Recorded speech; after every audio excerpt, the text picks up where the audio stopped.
Buenas tardes, nosotros somos Sara Sofía González, Sara Valentina Rodríguez, Juan Camilo Lozano y Juan Diego Hernández, y hoy vamos a hablar sobre la reforma pensional en Colombia y si realmente es un avance estructural o simplemente una solución parcial. Nuestra presentación se basa en 8 puntos claves. Primero, el contexto del sistema de pensiones en Colombia, seguido de en qué consiste la reforma pensional, así como los objetivos de esta reforma, seguido de los avances estructurales, así como las limitaciones que tiene esta, el impacto esperado en diferentes grupos que conforman el país, una comparación a nivel internacional y finalmente unas conclusiones. Yo soy Juan Camilo Lozano y voy a explicar pues el contexto del sistema pensional en Colombia. Pues para entender la reforma pensional en Colombia es fundamental, primero que todo, analizar el contexto del sistema actual, ya que pues la reforma no surge así como de la nada, sino es una respuesta a problemas estructurales que se han acumulado durante muchas décadas en Colombia.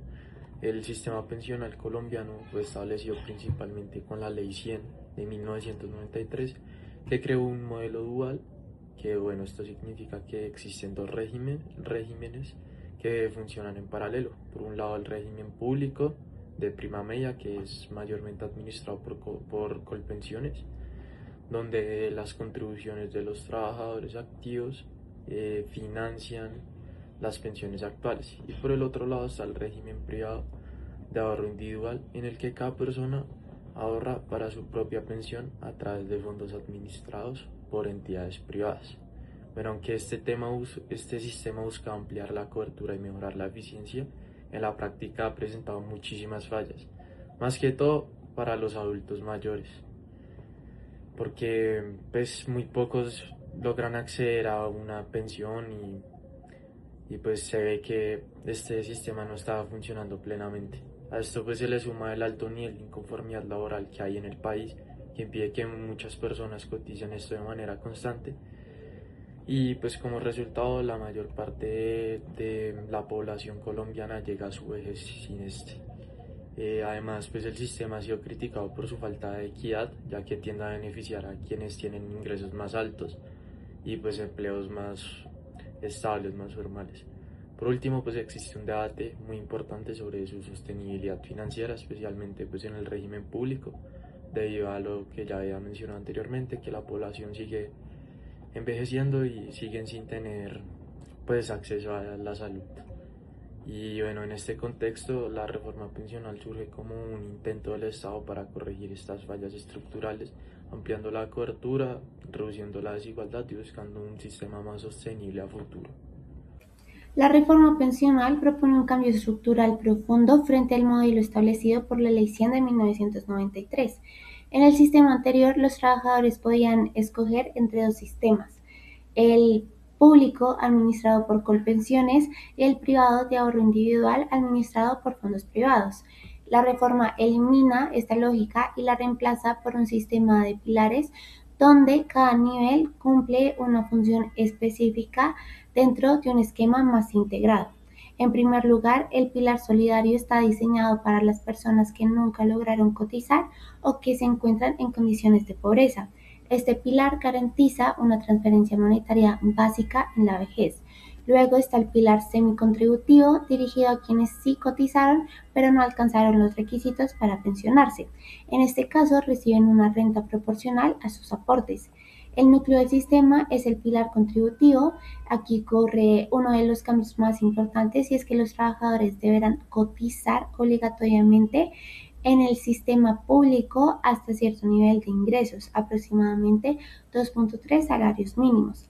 Esto implica que una gran parte de la población cotizará primero en Colpensiones. Si una persona gana más de este umbral, el excedente de su salario se destina a cuentas individuales administradas por fondos privados en Colombia. Finalmente, el pilar de ahorro voluntario permite a las personas complementar su pensión con aportes adicionales. En términos estructurales, esto significa que el sistema deja de ser un modelo de elección individual entre dos regímenes y pasa a ser un sistema integrado con una fuerte componente redistributivo, donde el Estado tiene un papel central en la administración de las cotizaciones de la mayoría de los trabajadores. Esta ley empezó a aplicar el 1 de julio del 2025 a las a las mujeres con menos de 750 semanas y hombres con menos de 900 semanas cotizadas hasta esa fecha. El principal objetivo de la reforma es crear un sistema de protección social integral para la vejez que garantice que más colombianos puedan acceder a una pensión o a un ingreso económico en su mayoría de edad. También busca aumentar la cobertura, ya que actualmente muchas personas no logran pensionarse.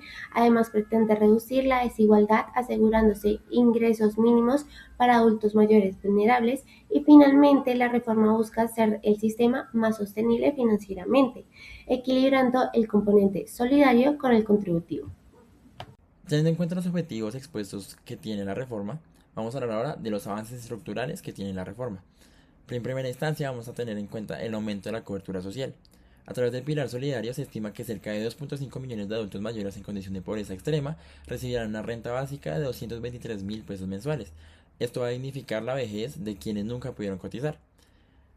Como segundo punto vamos a hablar de la eliminación de la competencia entre regímenes. Esta reforma va a acabar con la lucha entre corporaciones y los fondos privados, al integrarlos en un sistema de pilares. Se evita que los subsidios estatales terminen financiando las pensiones más altas, las llamadas megapensiones, que va a focalizar el gasto público en los ingresos más bajos. Y como tercer punto vamos a hablar del enfoque género y equidad que tiene la reforma. Esta reforma reconoce el trabajo no remunerado del cuidado al permitir que las mujeres reduzcan 50 semanas de cotización por cada hijo, en un tope de 150 semanas. Esto, sumado a la reducción gradual a 1.000 semanas ordenada por la Corte Constitucional, facilita el acceso a la pensión para una población históricamente informal. Así como hablamos de las ventajas de la reforma, también tenemos que hablar de las limitaciones y los riesgos que la reforma conlleva.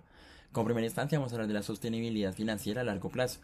Juan Manuel Restrepo, ministro de Hacienda, establece que aunque la reforma soluciona problemas inmediatos, el pasivo pensional aumentará significativamente para las futuras generaciones.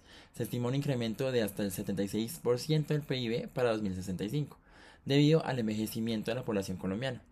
Como segundo punto, hablamos de la pérdida de la libertad de elección. Con un umbral de 2.3 salarios mínimos, la gran mayoría de los trabajadores pierde la libertad de elegir dónde ahorrar la mayor parte de su dinero, ya que el flujo hacia Colpensiones se vuelve obligatorio para este rango del salario mínimo. Y como tercer punto vamos a hablar de la falta de ajustes paramétricos. La reforma no tocó la edad de jubilación ni el porcentaje de cotización. Los críticos señalan que ante el aumento de la expectativa de vida, estas variables deberían haberse actualizado para evitar un déficit financiero estructural en el futuro. El impacto de la reforma pensional no es igual para todos, porque está pensada para diferentes grupos de la población según su historial laboral y nivel de ingresos. En primer lugar, los adultos mayores que nunca lograron pensionarse son los principales beneficiarios. Con el pilar solidario, el Estado les garantiza una renta mensual básica, lo que ayuda a reducir la pobreza en la vejez, aunque no equivale a una pensión completa. En segundo lugar, están los trabajadores informales o con pocas semanas cotizadas. Para ellos, el pilar semicontributivo busca ofrecer una renta vitalicia, lo que representa una mejora frente a recibir una sola devolución del dinero al final de la vida laboral. Un grupo especialmente impactado son las mujeres, ya que la reforma reconoce las desigualdades del mercado laboral. Se reducen las semanas necesarias para pensionarse y se otorgan semanas adicionales por maternidad, lo que facilita su acceso a la pensión. En el caso de la clase media formal, la reforma obliga a cotizar hasta 2,3 salarios mínimos en Colpensiones. Esto aumenta la solidaridad del sistema, pero genera dudas sobre el monto final de las pensiones y la sostenibilidad financiera. Finalmente, los trabajadores de altos ingresos en el sistema financiero se ven afectados porque disminuyen los recursos que manejan los fondos privados, lo que podría impactar el ahorro y la inversión a largo plazo en el país. Si comparamos la reforma pensional de Colombia con otros países, vemos que sigue una tendencia internacional, pero con características propias. En América Latina, países como Chile, México y Perú han tenido sistemas basados principalmente en el ahorro individual. Sin embargo, muchos de ellos han empezado a corregir estos modelos porque no garantizaban pensiones suficientes. Colombia se diferencia al fortalecer el papel del Estado y crear un pilar solidario más amplio. En comparación con los países de la Organización para la Cooperación y el Desarrollo Económico, OCDE, Colombia presenta grandes diferencias. En esos países las reformas han aumentado la edad de jubilación, ajustando las pensiones a la esperanza de vida y fortalecido el ahorro individual obligatorio. Colombia, en cambio, mantiene edades bajas de jubilación y prioriza la cobertura antes que la sostenibilidad de largo plazo. Esto muestra que la reforma colombiana es más social y redistributiva, pero también más vulnerable fiscalmente si no se reduce la informalidad laboral. La experiencia internacional demuestra que ninguna reforma es suficiente si no va acompañada de más empleo formal y crecimiento económico. Bueno, en conclusión, la reforma pensional en Colombia puede analizarse desde dos perspectivas, como pues un avance estructural significativo o una solución parcial a un problema mucho más complejo. Por un lado, es innegable que la reforma introduce cambios importantes. El nuevo sistema basado en pilares busca como ampliar la cobertura, especialmente por las personas que históricamente han estado pues excluidas de este sistema. Y pues esto presenta un avance en términos de equidad, ya que intenta garantizar un ingreso básico en la vejez para una mayor parte de la población. Además, la reforma propone una reorganización del sistema que podría hacerlo más coherente y solidario al combinar elementos del ahorro individual con mecanismos de redistribución. Desde esta perspectiva, sí se puede considerar un avance estructural. Sin embargo, también es importante reconocer sus limitaciones. Existen preocupaciones sobre la sostenibilidad financiera, especialmente a largo plazo, así como sus posibles efectos en el ahorro y la inversión en el país. Asimismo, la reforma no resuelve completamente los problemas estructurales como la informalidad laboral, que sigue siendo uno de los principales obstáculos para conseguir esta cobertura en todo el país. Esto significa que, pues, aunque el sistema cambie, muchas personas van a seguir fuera de este servicio, por lo que pues nos abordan estas condiciones de fondo. Por lo tanto, la reforma pensional no debe entenderse como una solución definitiva, sino pues un paso importante para llegar a la transformación y encontrar esta solución. Bueno, en última instancia, su éxito dependerá no solo de su diseño, sino pues también de su implementación efectiva y de la capacidad del país para enfrentar estos desafíos económicos y sociales en el futuro. En este sentido, más que pues, cerrar, la reforma abre como puerta a nuevas discusiones sobre cómo garantizar una vejez digna pues, para todos los colombianos que no tienen acceso a estos sistemas de salud.